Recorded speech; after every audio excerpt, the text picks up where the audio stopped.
ಇಡೀ ಭಾರತವೇ ಕಾಯುತ್ತಾ ಇರುವಂತಹ ಈ ದಿನದ ಕ್ಷಣಗಣನೆ ಆರಂಭ ಆಗಲು ಇನ್ನು 30 ನಿಮಿಷಗಳು ಮಾತ್ರ ಬಾಕಿ ಇದೆ. ನಮ್ಮ ವಿಶ್ಲೇಷಣೆಗಳು, ನಮ್ಮ ಚುನಾವಣೋತ್ತರ ಸಮೀಕ್ಷೆಗಳು ಈ ಎಲ್ಲವನ್ನು ಹೊರಗೆ ಹಚ್ಚಿ ಯಾರು ಎತ್ತ ಅಂತ ನೋಡೋದಕ್ಕೆ ಇನ್ನೊಂದು ಅರ್ಧ ಗಂಟೆ 1 ಗಂಟೆ ಕಾಲ. ಅಲ್ಲಿಂದ ಶುರು ಆಟ. ಪಿಕ್ಚರ್ ಅಭಿ ಬಾಕಿ ಹೈ ಅಂತ ಅವರೇ ಹೇಳ್ಬಿಟ್ಟಿದ್ದಾರೆ. ಪಿಕ್ಚರ್ ಶುರು ಆಗಕ್ಕೆ ಹಾಗಾಗಿ ಪಿಕ್ಚರ್ ಇನ್ನು ಸ್ಟಾರ್ಟ್ ಆಗಬೇಕು, ಬಾಕಿ ಇದೆ ಆಮೇಲೆ.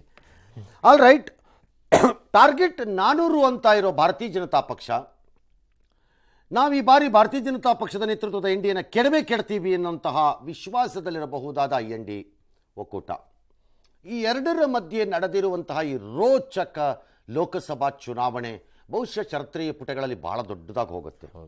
ಕಾರಣ ಸರಳ, ವೇವ್ಗಳು ಅಲೆಗಳ ಮಧ್ಯದಲ್ಲಿ ನಡೆಯುವ ಭಾರತದ ಚುನಾವಣೆ ಈ ಬಾರಿ ಆ ರೀತಿ ಯಾವುದೇ ದೊಡ್ಡ ಅಲೆಗಳ ರೂಪದಲ್ಲಿ ಜನರನ್ನು ಭಾವನಾತ್ಮಕವಾಗಿಯೋ ರೋಷದಲ್ಲಿಯೋ ಆಕ್ರೋಶದಲ್ಲಿಯೋ ತಿರುಗಿಸಿ ತಂದು ಮತಗಟ್ಟೆಗೆ ನಿಲ್ಲಿಸಿರುವಂತೆ ಕಾಣಿಸ್ತಾ ಇಲ್ಲ. ಬಟ್ ಮೋದಿ ವರ್ಸಸ್ ಗ್ಯಾರಂಟಿ ಮಾತ್ರ ಬಂದು ನಿಂತಿದೆ, except the face of Modi. ಅದೊಂದು ಕ್ಯಾವಿಯಟ್ ಇದೆ. ಹಾಗಾಗಿ ಇದು ಬಹಳ ಇಂಪಾರ್ಟೆಂಟ್.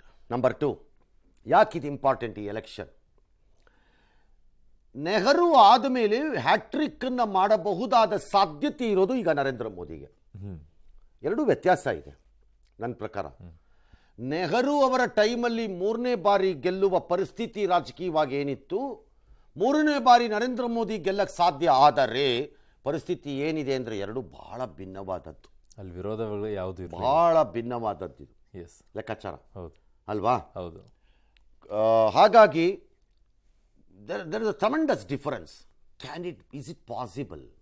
ಅದು ಇಷ್ಟೊಂದು ಪಕ್ಷ ಸಾಧ್ಯನಾ ಇದು ಅಂತ ಇದೆ. ಹಾಗಾಗಿ ಆ ಪ್ರಕಾರದಲ್ಲೂ ಇದು ಬಹಳ ಇಂಪಾರ್ಟೆಂಟ್ ಎಲೆಕ್ಷನ್ BJPಗೆ ಮತ್ತು ದೇಶಕ್ಕೆ. 3ನೇದು, 10 ವರ್ಷದ ಅವಧಿಯಲ್ಲಿ ಒಂದಿಷ್ಟು ಸ್ಥಿರತೆ ಅನ್ನೋದು ಬಂದಿದೆ ಅಂತ ಕೆಲವರ ನಂಬಿಕೆ. ಅದರಲ್ಲೂ ಆರ್ಥಿಕ ಕ್ಷೇತ್ರದಲ್ಲಿ, ಹಣಕಾಸು ವ್ಯವಹಾರದಲ್ಲಿ, ವಿದೇಶಾಂಗ ವ್ಯವಹಾರದಲ್ಲಿ ಮತ್ತು ಮೂಲಭೂತ ಸೌಕರ್ಯಗಳ ಕೆಲವು ಕ್ಷೇತ್ರಗಳಲ್ಲಿ ಈ ಸ್ಥಿರತೆ ಮುಂದುವರಿಯಬೇಕು. ಇವತ್ತಿನ ಗೋಜಲುಮಯ, ದ್ವೇಷಮಯ, ಯುದ್ಧ ಭಾವನೆಗಳು ತುಂಬಿ ತುಳುಕಾಡುತ್ತಿರುವ ವಿಶ್ವ ರಾಜಕೀಯದಲ್ಲಿ ಒಂದು ಸ್ಥಿರತೆ ಇರದಿದ್ದರೆ ದೇಶಗಳಿಗೆ ಕಷ್ಟ ಅನ್ನೋದಾದ್ರಿಂದ ಭಾರತಕ್ಕೆ ಆ ಸ್ಥಿರತೆ ಇರುತ್ತೋ ಇರಲ್ವೋ ಈ ಸರ್ಕಾರ ಮುಂದುವರಿಯುವುದರ ಮೂಲಕ ಅಂತ ಕೆಲವರ ಚಿಂತೆ. ಹಾಗಾಗಿ Bharat is in a very very critical cross road ಕೂತಂಗಿದೆ ಇವತ್ತಿಲ್ಲಿ. ಏನಾಗತ್ತೆ ಹಾಗಂದಾಗ NDA ಬಂದ್ಬಿಟ್ರೆಲ್ಲ ಹಾಳು ಮಾಡಿಬಿಡ್ತಾರೆ ಅಂತ ನಾನು ಹೇಳಿಲ್ಲ. ಬಟ್ ಆ ಅನುಮಾನಗಳಿವೆ. 26 ಪಕ್ಷ ಇರ್ಬೋದು, ಏನಾಗತ್ತೋ, ಯಾರು ಯಾವ ಕಡೆ ಎಳೀತಾರೋ, ಆರ್ಥಿಕ ಶಿಸ್ತು ಏನಾಗತ್ತೋ, ಸಾಮಾಜಿಕ ಚಿಂತನೆಗಳಲ್ಲಿ ವಿಪರೀತವಾದ ಬದಲಾವಣೆಗಾಗ್ಬಿಡ್ಬೋದು, ಏನೇನಾಗತ್ತೋ ಗೊತ್ತಿಲ್ಲ. ಹಿಂದೆ ಎಲ್ಲ ಎಕ್ಸಾಂಪಲ್ಗಳು ನೋಡಿ ಅನ್ನೋದಾದ್ರಿಂದ ಈ ಗೋಜಲು. ಅವೆಲ್ಲದಕ್ಕೂ ಉತ್ತರ ಇವತ್ತು ನಮಗೆ ಸಿಗತ್ತೆ. ಇಲ್ಲಿ ದಿಲೀಪ್ ಕುರಂದ್ವಾಡೆ ಇದ್ದಾರೆ. ದಿಲೀಪ್, ಈ ಬಾರಿ ಅಂತೂ ಮಂತ್ರಿಗಳ ಮಗನನ್ನೇ ಅಖಾಡಕ್ಕೆ ಇಳಿಸಿರುವಂತಹ ಕ್ಷೇತ್ರ ಅದು. ಹಲವು ಕ್ಷೇತ್ರಗಳಲ್ಲೂ ಕೂಡ ಮಂತ್ರಿಗಳ ಮಕ್ಕಳನ್ನೇ ಅಖಾಡಕ್ಕೆ ಇಳಿಸಿದ್ದಾರೆ. ಹೊಣೆಗಾರಿಕೆಗಳ ವಿಚಾರದಲ್ಲೂ ಕೂಡ ಕಾಂಗ್ರೆಸ್ನಲ್ಲಿ ಬಹಳ ಚರ್ಚೆಗಳು ನಡೀತಾ ಇದ್ದಿದ್ದು. ಏನನ್ಸುತ್ತೆ ಬೆಳಗಾವಿಯಲ್ಲಿ ಲೆಕ್ಕಾಚಾರಗಳು? ಅರುಣ್, ಪ್ರಮುಖವಾಗಿ ಏನಂತಂದ್ರೆ ಒಂದು ಕಡೆ ಲಕ್ಷ್ಮೀ ಹೆಬ್ಬಾಳ್ಕರ್ ಪುತ್ರ ಮನೋಹರ್ ಹೆಬ್ಬಾಳ್ಕರ್ ನಿಂತಿರುವಂಥ ಮತ್ತು ಮಾಜಿ ಮುಖ್ಯಮಂತ್ರಿಗಳಂತ ಜಗದೀಶ್ ಶೆಟ್ಟರ್ ನಿಂತಿರುವಂಥ ಬಹಳಷ್ಟು ಕುತೂಹಲ ಕೇಳಿಸಿರುವಂಥದ್ದು.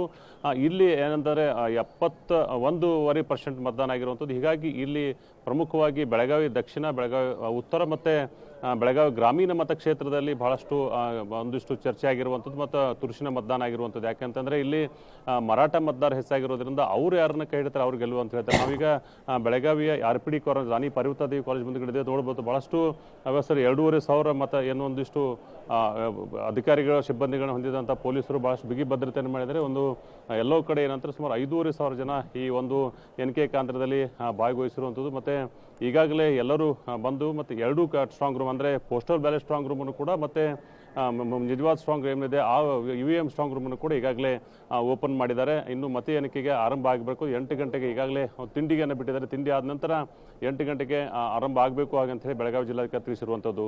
ಅರುಣ್, ಅಲ್ಲ, ಮರಾಠ ಮತದಾರರಿದ್ರೆ ಏನಾಯ್ತು ದಿಲೀಪ್? ಈಗ ದೇಶದಕ್ಕೆ ನಡೀತಾ ಇರುವಂತ ಚುನಾವಣೆ ಇದು. ಕರ್ನಾಟಕದ ರಾಜ್ಯ ಚುನಾವಣೆ ಆಗಿದ್ದರೆ ಮರಾಠ ಕನ್ನಡಿಗರು ಅಂತ ಯೋಚನೆ ಬರ್ತಾ ಇರತ್ತೆ. ಬಟ್ ಇಲ್ಲಿ ಮರಾಠ ಮತಗಳಿದ್ರೆ ಏನಾಗುತ್ತೆ? ಕಳೆದ ಬಾರಿ ಏನು ಚುನಾವಣೆಯಲ್ಲಿ 1 ಲಕ್ಷ ಮತದಾರ ಪಡೆದಂಥ MES ಏನು ನಿಂತುಕೊಂಡಿದ್ರು ಆ ಶಿರ್ಕೆ ಸರ್ ನಿಂತುಕೊಂಡಿಲ್ಲ. ಹಾಗಾಗಿ ಎಲ್ಲವೂ ಕೂಡ BJP ಮಯ ಆಗುತ್ತೆ, BJP ವಾಲ್ತಾರೆ ಹಾಗೆ ಅಂತ ಹೇಳ್ತಾರೆ. ಇನ್ನೊಂದು ಕಡೆ ಅಂತಾರೆ ಲಕ್ಷ್ಮೀ ಹೆಬ್ಬಾಳ್ಕರ್ ಅವರ ಸ್ವಂತ ಕ್ಷೇತ್ರ ಆಗಿದಂಥ ಬೆಳಗಾವಿ ಗ್ರಾಮೀಣದಲ್ಲಿ ಏನಾಗಿದೆ ಕೂಡ ಬಹಳಷ್ಟು ಚರ್ಚೆ ಆಗ್ತಾ ಇರುವಂಥದ್ದು. ಅರುಣ್, ಹೆಬ್ಬಾಳ್ಕರ್ ಅವ್ರ ವಿಚಾರದಲ್ಲೂ ಹೇಳ್ತಾರೆ MES ಅನ್ನ ಕರೆಕ್ಟ್ ಆಗಿ ಅವ್ರು ಮ್ಯಾನೇಜ್ ಮಾಡ್ಕೊಳ್ತಾರೆ ಅನ್ನೋ ಅಲಿಗೇಷನ್ ಮೇಲೆ ಅವ್ರ ಮೇಲಿದೆ. ಎರಡೂ ಅಲಿಗೇಷನ್ ಇರುವಂಥದ್ದು. ಓವರಾಲ್ ನಾವೆಲ್ಲ ಶಿತ್ತು ಬಂದಾಗ ಬೆಳಗಾವಿ ರಾಮದುರ್ಗ ಇರ್ಬೋದು, ಸವದತ್ತಿ ಇರ್ಬೋದು, ಗೋಕಾಕ್, ಅರ್ಬನ್ ಎಲ್ಲವೂ ಕೂಡ ಸಮ ಫೈಟ್ ನೀಡುವಂಥದ್ದು. ಎಲ್ಲೋ 51-49 ಯಾರು ಹೇಳಕ್ಕಲ್ಲ ಅಷ್ಟೊಂದು ಫೈಟ್ ಇಲ್ಲಿ ನಾವು ಕಾಣ್ತಾ ಇರುವಂಥದ್ದು. ಓಕೆ ದಿಲೀಪ್, ನಿಮ್ಮೆಲ್ಲ ಮಾಹಿತಿಗೆ ಧನ್ಯವಾದಗಳು. ಓಕೆ ಸರ್, ಮೈಸೂರಿನಿಂದ KP ಮೈಸೂರಿನಿಂದ ನಮ್ಮ ಆಡಿಯೋ ಸಂಪರ್ಕ ವಾಪಸ್ಸು ಸರಿಯಾಗಿದೆ ಅಂತ ಕಾಣುತ್ತೆ. ಮೈಸೂರಿನ ಪ್ರಶ್ನೆ ನಿಮಗೆ ಕೇಳಿಸಿತ್ತು ಅನ್ಸತ್ತೆ, ಉತ್ತರ? ಹೌದು ಸರ್, ಕೇಳಿಸಿತ್ತು ಸರ್. ಅಂದರೆ 2013 ಕೂಡ ಸಿದ್ದರಾಮಯ್ಯವರು ಮುಖ್ಯಮಂತ್ರಿ ಆಗಿದ್ರು ಕೂಡ ಈ ಕ್ಷೇತ್ರ ಅವರ ಕೈಗೆ ಸಿಗಲಿಲ್ಲ. 2019 ಕೂಡ ಅವರು ಸಮನ್ವಯ ಸಮಿತಿ ಅಧ್ಯಕ್ಷರಾಗಿದ್ರು ಕೂಡ ಈ ಕ್ಷೇತ್ರ ಅವರ ಕೈಗೆ ಸಿಕ್ಕಿಲ್ಲ, ಲೋಕಸಭಾ ಚುನಾವಣೆ. ಹೀಗಾಗಿ ಈ ಬಾರಿ ಅಳೆದು ತೂಗಿ ಒಂದಿಷ್ಟು ಗೊಂದಲಗಳು ಮತ್ತೆಂದೆಲ್ಲದೂ ಕೂಡ ಮಾಡಿ ಫೈನಲ್ ಆಗಿ ಕಾಂಗ್ರೆಸ್ನವರು ತಮ್ಮ ವಕ್ತಾರನ್ನೇ ತಮ್ಮ ಅಭ್ಯರ್ಥಿಯಾಗಿ ಮಾಡಿಕೊಂಡಿದ್ದಂಥದ್ದು. ಆದರೆ BJP ಒಂದು ರೀತಿಯಾಗಿ ಅಚ್ಚರಿ ಅಂತ ರೀತಿಯಲ್ಲಿ ಅರಮನೆಯಿಂದ ಯದುವಂಶದ ಯದುವೀರ್ ಅವರನ್ನ ಕ್ಯಾಂಡಿಡೇಟ್ ಮಾಡಿದಂಥದ್ದು. ಈ ಆರಂಭದಲ್ಲೇ ಬಹಳ ದೊಡ್ಡ ಮಟ್ಟದಲ್ಲಿ ಮೈಸೂರು ಲೋಕಸಭಾ ಕ್ಷೇತ್ರ ಸುದ್ದಿಯಲ್ಲಿತ್ತು. ತದನಂತರದಲ್ಲೂ ಕೂಡ ಅಂಥದ್ದೇ ಮೇಂಟೈನ್ ಆಯಿತು.